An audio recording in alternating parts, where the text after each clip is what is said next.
Imagine me in the zipper. I got it. Almost, hold on.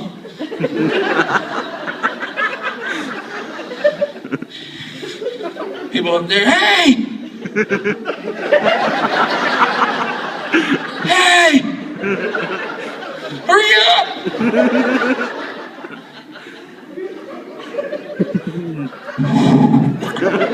Got it, there you go. And my niece is like, come on, let's shake it. Whoa, wait. Oh, me shaking that thing. They had to stop the ride and had to get off. Same position, trying to get out.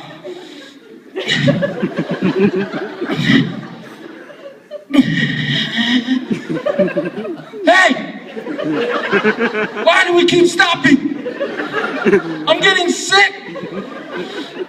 My sister's getting sick. Yeah, that's why I don't go to carnival rides anymore.